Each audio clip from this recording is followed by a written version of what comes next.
All right, scoreboard for war number 4, and heading into this war, at the top of the in-game war leaderboard when the leaderboard was released, there were 3 undefeated alliances: GT40, SSX, and LVT.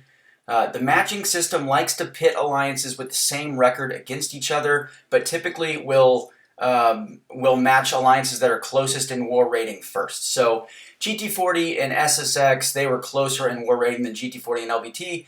So SSX got the honor of matching GT40, and GT40 got their 3rd donut in a row. Now, as far as I know, it's two Alliance donuts in a row has never happened. Now they've got their 3rd in a row through 4 wars. They've died twice, and it sure seems like they've got a little extra motivation now to clear with donuts, which is horrifying, but good for those guys.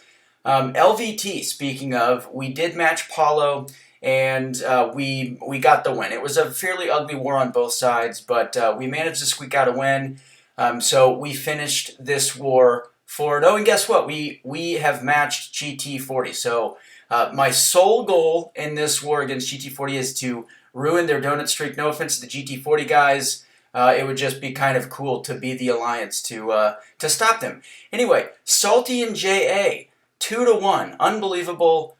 That is 300 fights, 3 total deaths. Noon 1-6 against AF, and TCN 1-2 against Legion. What is going on? It seems like everybody is kind of adapted to this new global very, very quickly, and I have a feeling it's because of the strength of the tactic attackers, and the fact, obviously, that Hercules and Human Torch, but especially Hercules, is whitelisted this season. So anyway, TSVG 5-10, XK9. They finally match a solid alliance, Chaos. They do get the win 7-10, and then PBT beats 4Loki 9-13. And there you guys can see bottom right, we've got 2 unranked. Typically, this leaderboard, I just try to do like the top 25 rankings, but we had several alliances that didn't report their wars. Maybe they didn't want to get ridiculed in my video. I'm sure that that's not it. I'm just trying to make a joke. But anyway, that is why we've got a couple unranked down there at the bottom. All right, so GT40, of course, they stay number 1. JA and Noon each move up 1. JA with a 1-2 win over Salty. Salty drops 2 despite a 2-death clear. But the points, as you guys know, is very, very close between 2, 3, and 4.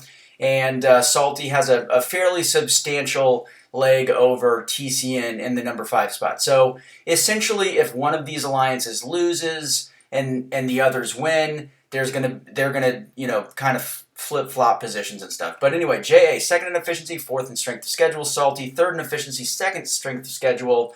But Noon with that win bonus, which of course, the algorithm does incorporate points for wins, and 3 is better than 2, even though the actual record can be misleading sometimes. A great example of that this season is L. L has actually been really, really good. They had 8 deaths in their first war against Noon. That was a loss, but they have had an incredibly difficult strength of schedule. They're 3rd in that category, and they just lost to TCN with only 2 deaths. So they're 1-3, but they are a very strong alliance. So I'm really glad that the system didn't go overboard with their movement. DSVG moves up 2 with their win. They're 5th in efficiency. You're tied for 5th in efficiency. And then SSX, they dropped 1 with their loss to GT40.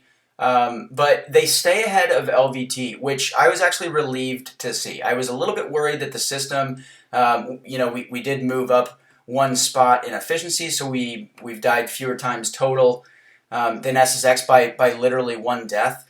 But I was a little bit worried that the system was going to think that LVT was a little bit better than we have been, because as a lot of people have pointed out in the comment section, as I have always been very forward about. So far, you guys can see that LVT has had the 25th ranked strength of schedule.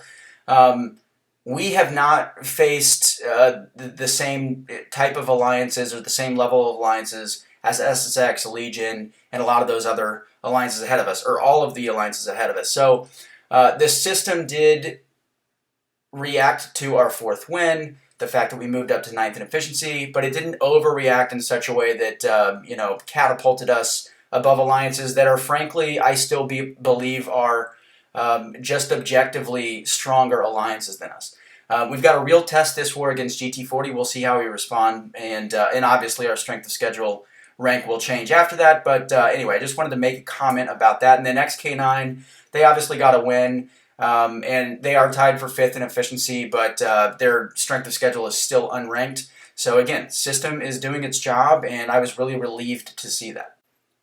All right, PBT, they win against 4 Loki. They're up 1 spot from 12 to 11. They improved to 3-1. They are 14th in efficiency and 18th in strength of schedule. They've got the same record as PYCB, who has a little bit stronger efficiency mark, but this just kind of worked out. Again, the system, I don't know. I'm really proud of it because PBT did beat PYCB 4-10 in their head-to-head matchup in War 2.